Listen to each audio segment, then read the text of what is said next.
tout le monde, j'espère que vous allez bien. En tout cas, moi ça va. On se retrouve dans une nouvelle vidéo. Je vais y arriver. J'ai même plus que la dernière fois parce que les mêmes jours, j'ai juste changé de coiffure pour que ce soit pas redondant pour vous. Je n'arrive pas à parler aujourd'hui. Donc, la vidéo d'aujourd'hui, ça va être une vidéo plutôt chill où je vais pas papoter. J'ai l'impression d'avoir désolé les piercings. C'est une vidéo comment rester zen en période de confinement, couvre-feu, épidémie, comme vous voulez, tout ce que vous voulez. J'avais écrit cette vidéo parce que j'ai écrit les points à aborder pendant la vidéo. Je l'avais écrit pendant le confinement, donc du coup il y a des conseils qui sont plus adaptés au confinement. Mais ça peut se faire pour tous, pas pour tout le temps. Donc le premier conseil que je pourrais vous donner, ce serait d'écouter de la musique. Parce que moi c'est quelque chose qui me déstresse beaucoup. Surtout la musique que vous aimez. Vous savez que moi je suis très fan des One Direction, d'Harry Styles, voilà, des One Direction quoi. Et donc quand je me sens un peu pas bien, triste, stressée, je les écoute, voilà. Et je danse comme une folle dans ma chambre, je vous mettrai des extraits. Et c'est vraiment quelque chose qui m'aide à me vider la tête, voilà. Un conseil que je pourrais vous donner, c'est d'essayer de faire des exercices de méditation, de yoga ou de respiration. Je sais que des exercices de respiration ça peut beaucoup aider à déstresser parce que ça contrôle un peu le stress. J'ai fait un petit peu de yoga l'an dernier à la fac et j'ai trouvé ça génial. Franchement, si je pouvais le refaire, reprendre des cours de yoga, je le ferais je pense. Mais moi je trouve ça vraiment trop cool, des cours de yoga. Je pense que ça aide à se recentrer sur soi-même et à voir que le positif. Voilà. D'ailleurs, je suis en train de lire le livre de Léna Situation. C'est aussi un bon conseil si vous voulez voir les choses plus positivement. Franchement, allez lire son livre, il est génial. Ensuite, troisième conseil que je pourrais vous donner, c'est essayer d'éviter les réseaux sociaux et les médias anxiogènes. C'est-à-dire tous les médias qui vous disent que, en gros, la pandémie va jamais se finir, qu'on va rester à vie comme ça. Voilà, tous les médias anxiogènes, un peu, voilà. Je vais pas parler de complot, etc. ici, c'est pas le bon endroit.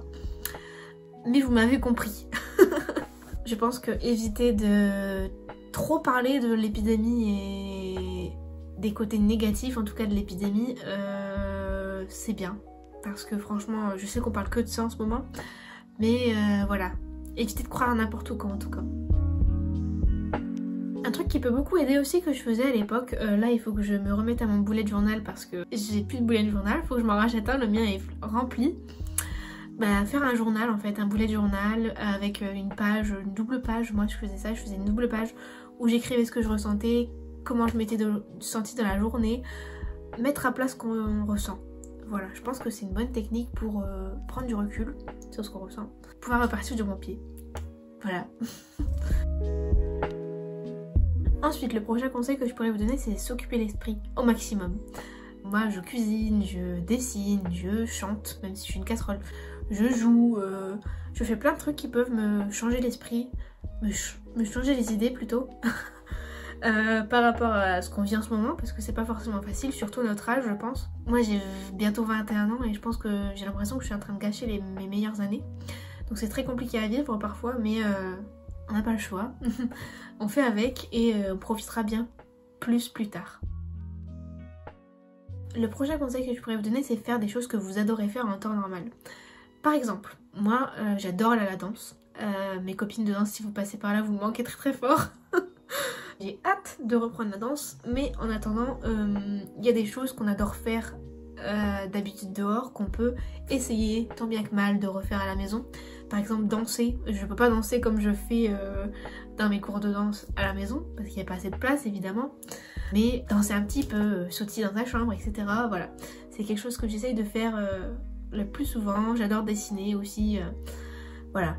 Faire des choses qu'on adore, ça nous change les idées, en tout cas ça rejoint un peu le conseil d'avant, se changer les idées et faire des choses qu'on adore. Ensuite, prendre l'air, c'est un truc primordial.